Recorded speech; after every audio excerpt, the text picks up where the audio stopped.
Ah, Star Wars, une des sagas les plus mythiques du cinéma. J'ai pas été bercé par la prélogie ou par la trilogie originale, j'ai découvert Star Wars dans un creux où il n'y avait pas forcément de films qui sont sortis, donc j'ai pas un attachement particulier à la trilogie ou la prélogie, même si, il faut le dire, je préfère un peu la trilogie originale à la prélogie, mais j'aime bien quand même la prélogie. Pour ce qui est de maintenant, l'actuel, vous savez très bien que Disney a racheté Star Wars en 2012, c'était un événement qui, moi personnellement, je l'ai vécu un peu comme ça, je me suis dit, Disney, c'est pas, ils font pas que des films pour gamins, hein, ils ont produit aussi plein de films cultes pour adultes, donc ils vont pas faire de conneries avec Star Wars, et ils vont faire des bons films.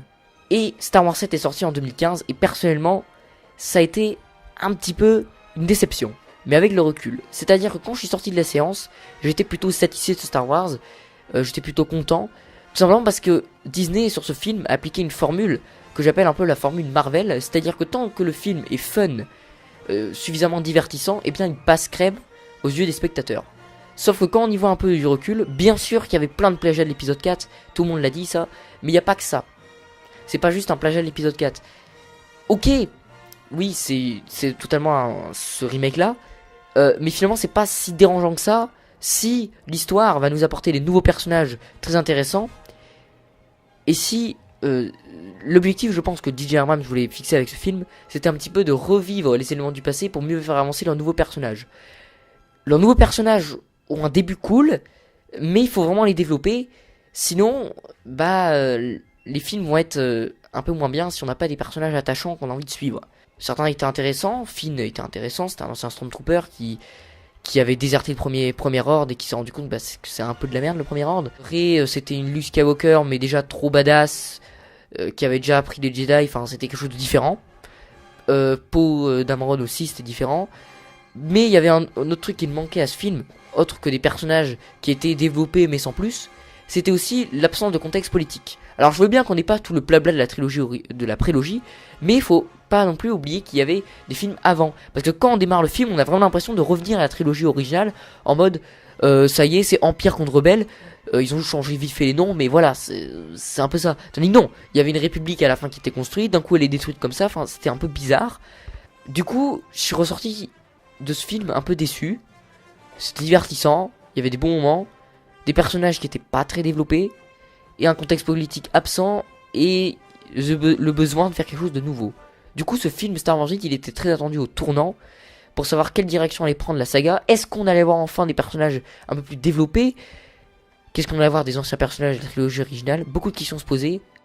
Qu'est-ce que vaut ce film Star Wars 8, le dernier Jedi? Eh bien, bonjour à tous et bienvenue dans un tout nouveau Cinémag hors série, puisqu'on va parler que de Star Wars 8, une critique en deux parties. La partie sans spoiler et la partie avec spoiler. Donc on commence avec la partie sans spoiler. Moi vraiment, un petit avis très rapide, j'ai adoré le film, vraiment. Totalement à l'inverse de Star Wars 7 que j'avais pas trop aimé. Là vraiment j'ai adoré. C'est un film, là je vais essayer de spoiler le moins possible, même pas du tout. Donc ce film, il a des scènes d'action grandioses, il y a beaucoup d'émotions dans ce film. Je trouve qu'il donne... Oui, il donne quand même quelques réponses, parce que dans l'intro j'ai posé la question, est-ce qu'il donne des réponses, les réponses qu'on attendait. Il donne des réponses en partie, certaines réponses sont données, d'autres non. On les aura peut-être dans d'autres épisodes, dans le futur épisode. Pour ce qui est de la mise en scène, Rian Johnson, la mise en scène fait totalement de taf, ça va, c'est efficace. Notamment un passage est vraiment très marquant où on sent que le gars a fait de l'effort au niveau de la scène d'action. Il y a un moment où ça s'arrête comme ça et on sent l'émotion, on sent le ressenti des personnages. C'est plutôt cool d'avoir mis ça là-dedans. En ce qui est des personnages, on a des très bons acteurs, ça joue très bien. Le Adam Driver, celui qui joue Kylo Ren, est vraiment dans son personnage. On le sent et il évolue, ce personnage de Kylo Ren. Rey un peu moins, j'ai senti que Rey évolue quasiment pas, donc ça c'est un petit peu dommage. Mais bon, elle était déjà très très forte, on l'avait vu dans le premier film, donc c'était plutôt Kylo Ren qui avait besoin de cette montée en puissance. Voilà, après ce qui au niveau d'un autre point cool du film, il y a une vraie identité graphique. Vous voyez aussi sur l'affiche, cette jeu de rouge et de blanc, c'est pas juste une affiche, c'est vraiment aussi tout le film a vraiment une identité graphique, ça joue vraiment sur les teintures du rouge, tout ça, enfin c'est pas inutile, et ça colle bien avec le message du film. Pour ce qui est du changement, est-ce que c'est vraiment autre chose que ce qu'on a vu dans les précédents films Star Wars? Eh bien oui, Rian Johnson donne sa vision de Star Wars, sa vision de certains éléments clés de Star Wars, je ne dirai pas lesquels pour pas spoiler. Et puis aussi, il apporte aussi de nouveaux visuels, de nouvelles planètes, un peu de renouveau, ça fait plaisir à voir. Bon, il y a certains trucs qui sont un peu pas calés, mais qui ressemblent un petit peu à ce qu'on avait eu précédemment dans les autres épisodes. Mais bon, on pourrait dire ça aussi avec l'épisode 1 par exemple, qui reprenait la bataille finale, ça ressemblait un petit peu à la bataille de l'épisode 4. Mais il y avait tout un contexte différent, donc ça a changé. Voilà, puisque Star Wars, c'est faire du neuf avec du vieux, entre guillemets. C'est-à-dire que c'est toujours un peu le même cycle, oui, il y a méchant, gentil, tout ça, c'est manichéen. Mais il faut toujours un peu changer, il faut changer un peu, il y a moyen d'exploiter cet univers. Et c'est ce que fait Rian Johnson dans ce film. Et je trouve que c'est un peu moins manichéen dans ce film. Voilà, mais je dis pas trop plus là-dessus. Il y a aussi beaucoup de rebondissements. Voilà, il y a beaucoup de moments où on se dit putain, c'est surprenant quoi. Et c'est cool parce que le film nous prend, malgré ses 2h30, le film n'est pas ennuyeux. Voilà, certains l'ont trouvé ennuyeux, moi non. Enfin, ennuyeux. Ça reste des scènes d'action de ça, mais certains l'ont trouvé un peu mou de ça. Non, moi je trouve que vraiment Star Wars 8 est un bon film, bien rythmé. Et ça va, moi je trouve les 2h30 je les tiens plutôt bien, je ne me suis pas ennuyé une seconde, donc ça veut dire que le film m'a plu. C'est un avis à chaud là, donc je sais pas si dans le recul j'aurai un autre avis. Si vous m'aurez sorti de la séance direct de Star Wars 7, j'aurais pas eu exactement le même avis que j'ai dit dans l'intro. Voilà, je pense que j'ai un petit peu fait le tour de la partie sans spoiler. Et donc on passe maintenant à la partie avec spoiler, donc je le répète, pour ceux qui savent pas la signification du mot spoiler, en gros c'est, je vais vous révéler des éléments clés du film qui pourraient vous gâcher le visionnage si vous l'avez pas encore vu. On passe maintenant à la partie spoiler. Alors, on va commencer directement par parler de la mort de Snoke. Snoke qui était présenté comme le Palpatine bis, entre guillemets, puisque c'était un peu le nouveau grand méchant, nouveau maître de Kylo Ren. Et il est mort par son propre apprenti qui lui a joué un petit tour de manipulation. Et c'est très bien fait, très surprenant.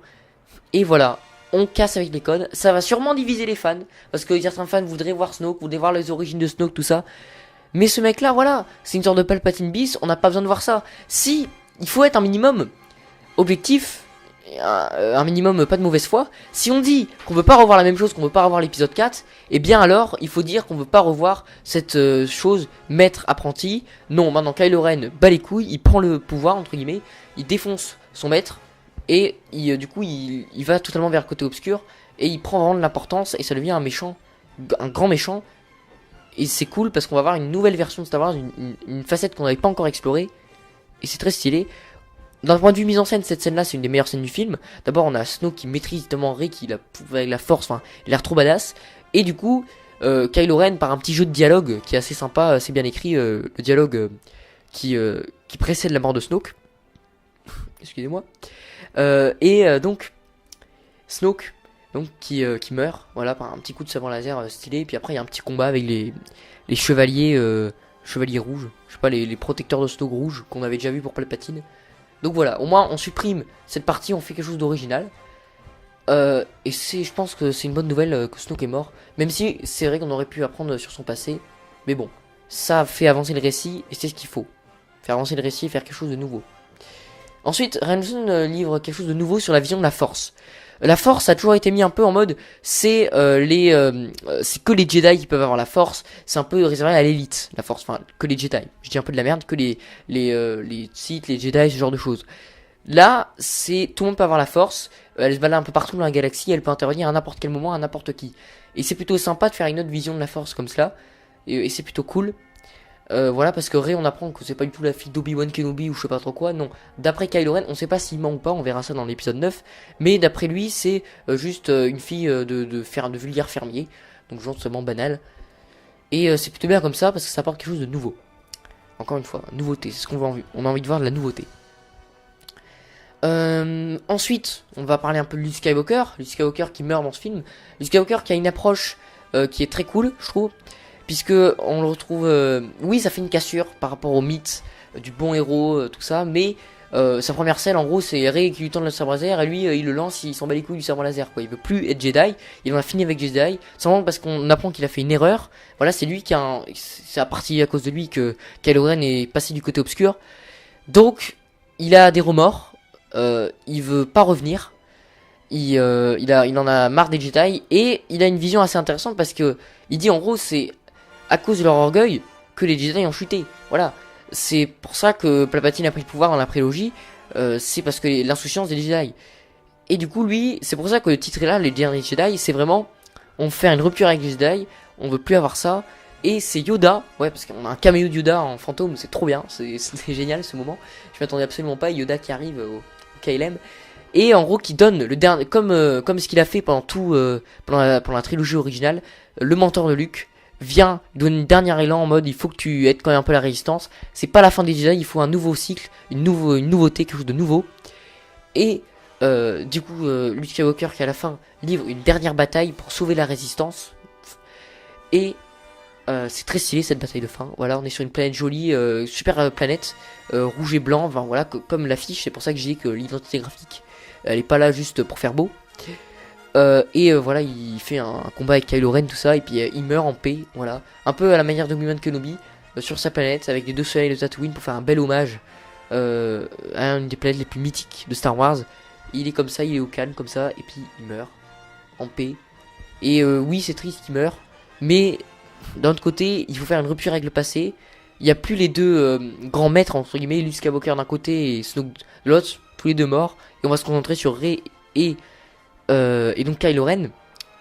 Problème, c'est que vous avez remarqué qu'il n'y a plus aucun personnage de trilogie originale, puisque malheureusement, Carrie Fisher est décédée.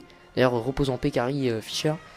Voilà, elle est décédée, donc elle ne sera pas là présente dans le 9. C'était d'ailleurs très bizarre et beaucoup d'émotions quand on l'a vu à l'écran. Elle joue très bien d'ailleurs dans ce film. Et c'est le dernier film où on la verra en écran et c'est très triste. Mais il faut avancer.